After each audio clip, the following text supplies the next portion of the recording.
변화는 계획이 아니라 작은 실험에서 시작됩니다. 많은 사람이 무엇을 해야 할지를 머릿속으로 고민만 하지요. 하지만 생각은 아무리 정교해져도 행동하지 않으면 인생은 그 자리에 머뭅니다. 스탠포드 라이프 디자인은 생각을 움직임으로 바꾸는 설계 철학입니다. 디자인 사고, 디자인 싱킹의 원리를 삶에 적용하여 나의 다음 가능성을 실험으로 검증하고 배우고 조정해 나가는 과정이지요.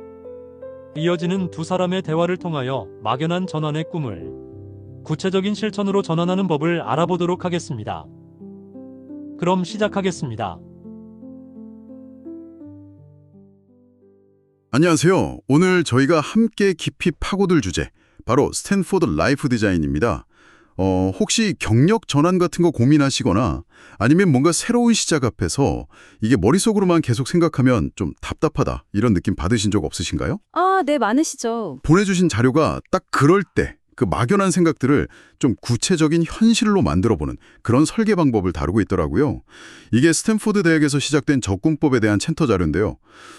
마치 길 찾는 것처럼 우리 삶이나 경력, 경로를 직접 디자인하고 또 작은 실험들을 통해서 직접 부딪혀보고 배우는 그런 과정을 제안하고 있어요. 네, 맞습니다. 그래서 오늘 저희 목표는 이 방법론의 핵심 아이디어를 제대로 좀 이해하고 또 이걸 당신의 상황에 어떻게 적용해 볼 수 있을지 실질적인 영감을 얻는 겁니다. 자, 그럼 본격적으로 시작해 볼까요? 네, 좋습니다. 사실 많은 분들이 변화는 바라는데 어디서부터 이걸 손대야 할지 좀 막막해 하시는 경우가 많거든요. 그렇죠. 시작이 어렵죠. 네, 이 라이프 디자인 방법론은 그런 막막함을 좀 구체적인 행동으로 이끌어내는 딱 5단계 동사로 그 과정을 요약합니다. 5단계 동사요? 네, 바로 공감하기, 문제 정의하기, 아이디어 내기, 시제품 만들기, 그리고 시험해보기. 이 5단계를 하나씩 좀 살펴보면서요. 머릿속 계획이 어떻게 실제 경험으로 이어질 수 있는지 그 과정을 같이 한번 따라가 보시죠. 5단계 동사라니까 뭔가 확 행동 중심적인 느낌이 드는데요. 첫 단계가 공감하기. 근데 보통 공감하면 다른 사람을 생각하기 쉬운데 여기선 그 대상이 바로 나 자신이라는 점이 저는 좀 새롭게 다가왔어요. 네, 정확합니다. 내가 진짜 뭘 원하고 또 뭘 좀 꺼리는지 이걸 깊이 들여다보는 시간인 거죠. 맞습니다. 모든 변화의 시작은 결국 자기 자신을 제대로 아는 거잖아요. 네. 근데 의외로 우리가 자기 자신에 대해서 잘 모를 때가 많아요. 혼자 생각만으로는 객관적인 내 모습을 파악하기가 좀 어렵기 때문에 이 방법론에서는 아주 흥미로운 제안을 하나 합니다. 뭔가요? 나를 잘 아는 지인 서너 명에게 마치 인터뷰하듯이 질문을 던져보라는 거예요. 인터뷰요? 지인한테? 네. 예를 들면 제가 언제 가장 좀 활기차 보였어요? 라거나 제가 어떤 일에 기여했을 때 진짜 좀 가치 있게 쓰였다고 느끼셨어요? 뭐 이런 질문들이죠. 다른 사람의 눈을 빌려서 나를 보는 거군요. 듣고 보니 되게 그럴듯한데요. 그렇죠. 내가 당연하게 여기던 모습이나 그냥 무심코 지나쳤던 강점 같은 걸 다른 사람의 언어를 통해서 발견할 수 있다. 뭐 이런 거잖아요. 네, 맞아요. 타인의 시선이 내 안에 잠재력을 깨운다 이런 말도 있는데 딱 그런 거죠. 네.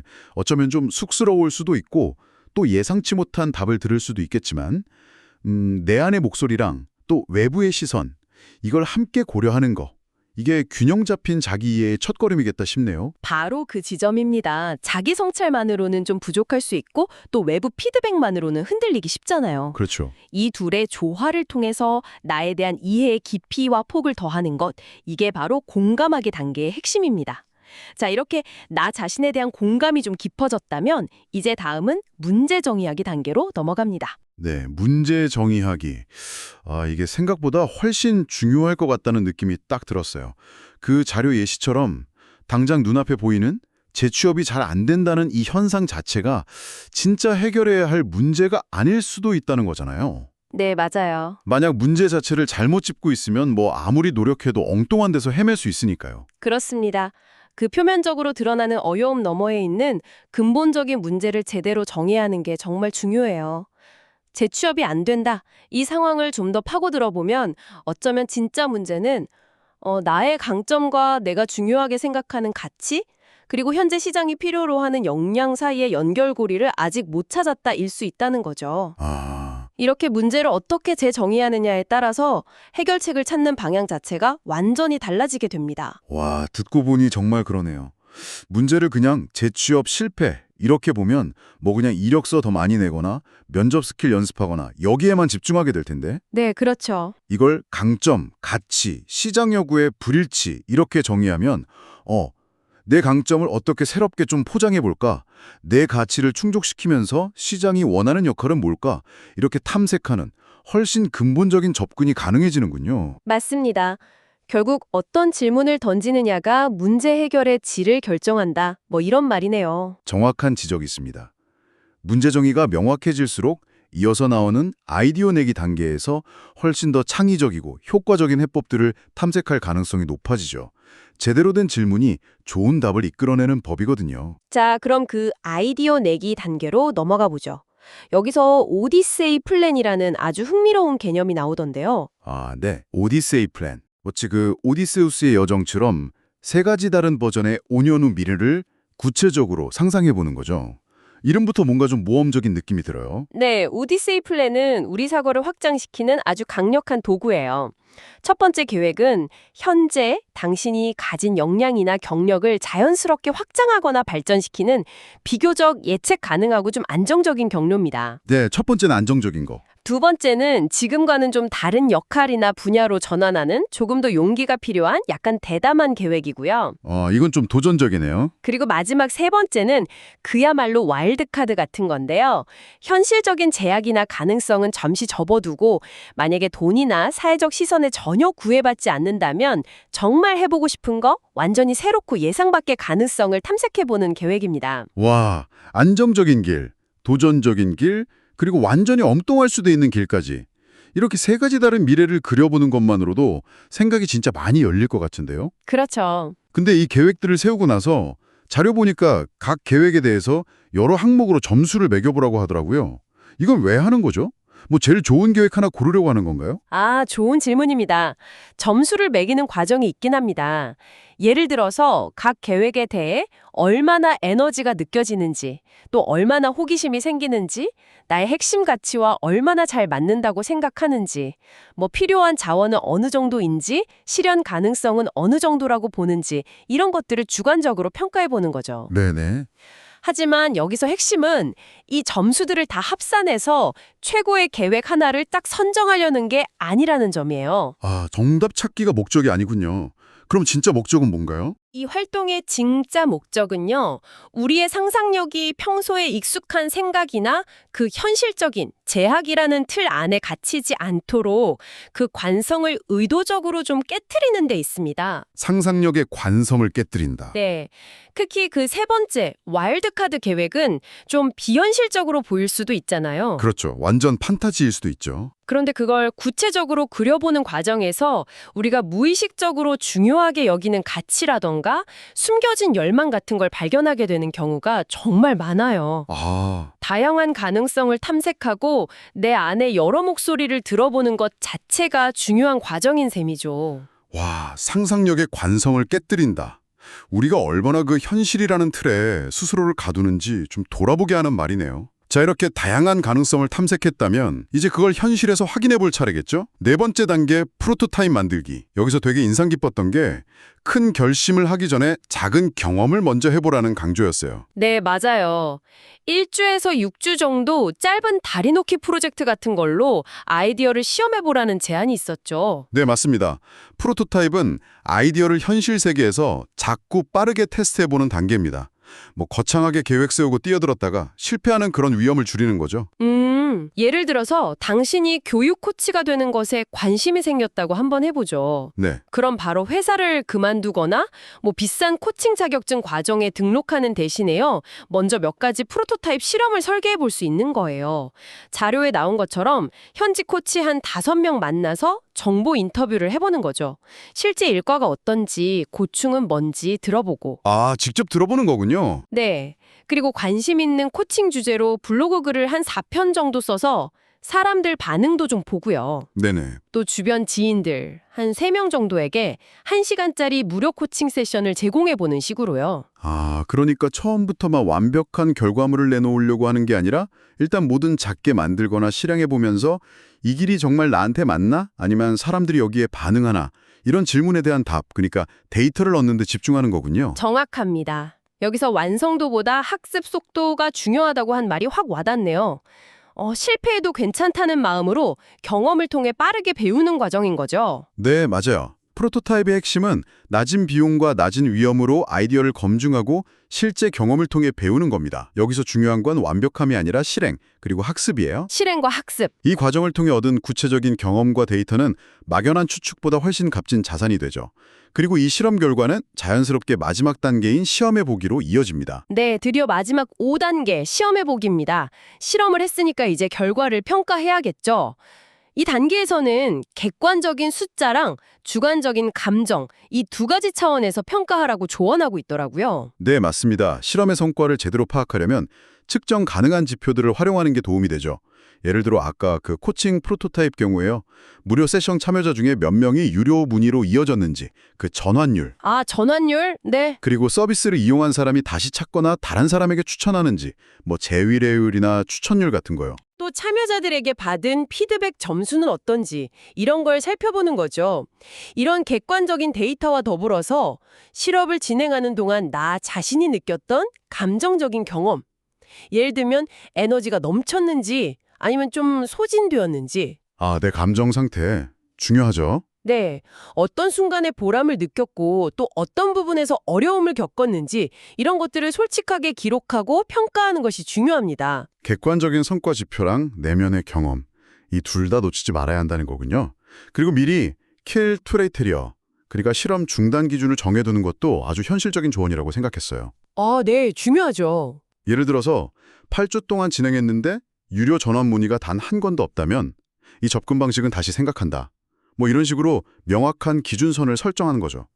이게 맹목적인 집착이랑 현명한 집요함을 구분하는 데 도움이 된다고요. 네, 맞아요.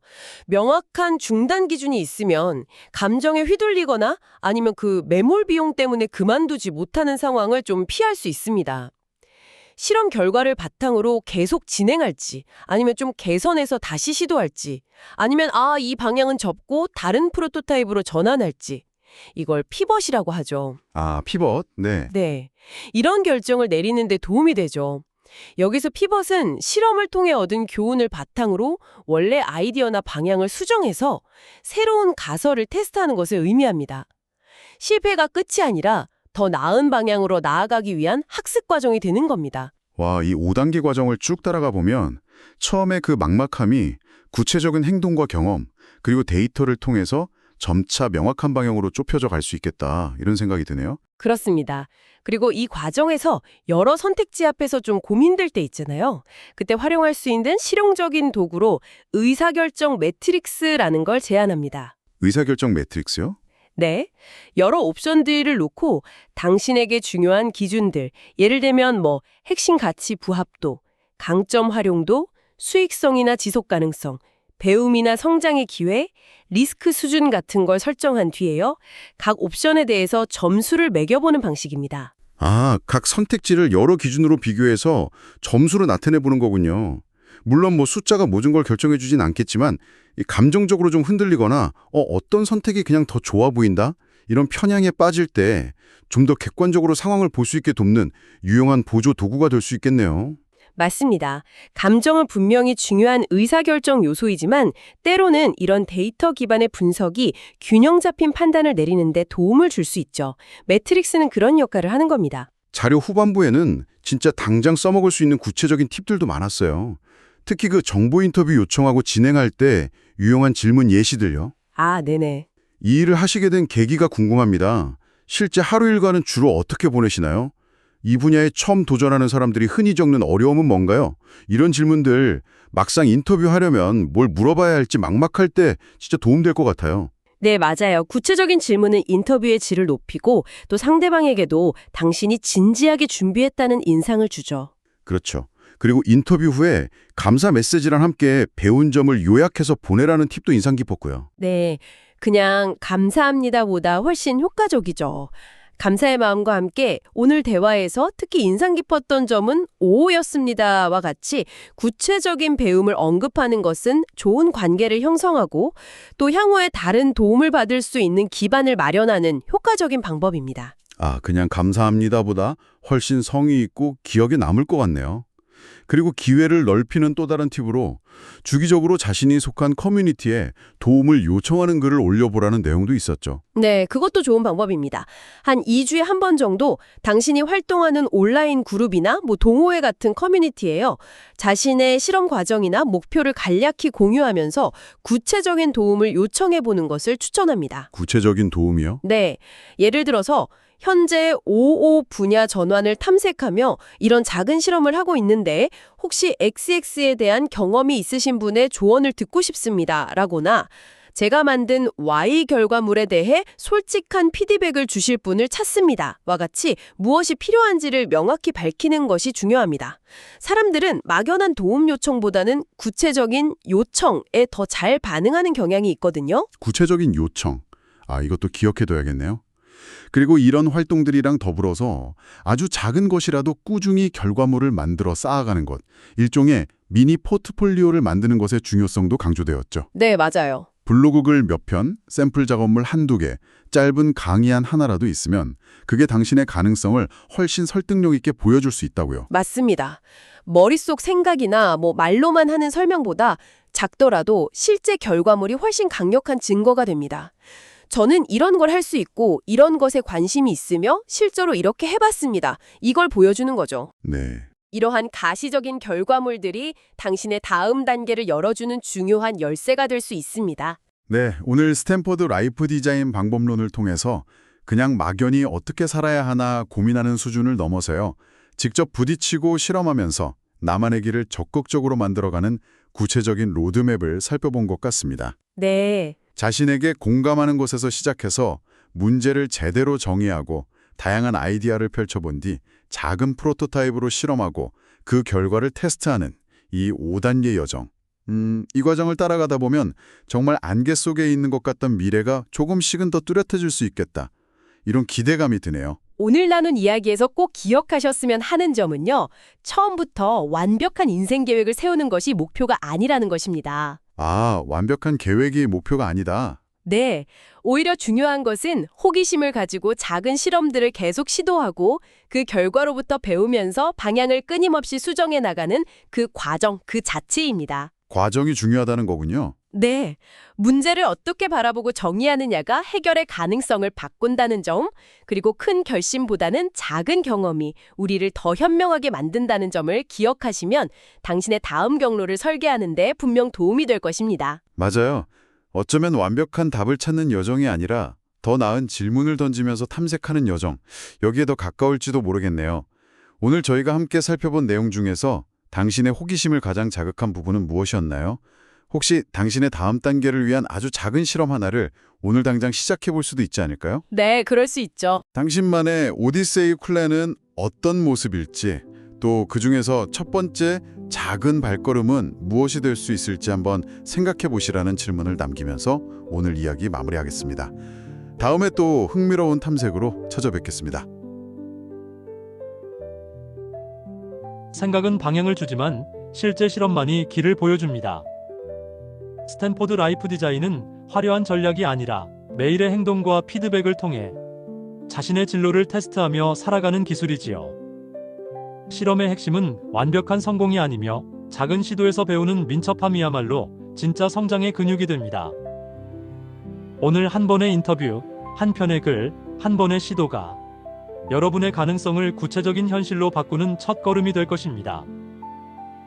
생각의 무게를 내려놓고 직접 움직이는 설계자가 된다면 그 순간부터 여러분의 인생은 계획이 아니라 진행 중인 작품이 될 것입니다. 오늘 영상은 여기까지입니다. 여러분의 자유롭고 행복한 여정을 기원합니다. 감사합니다.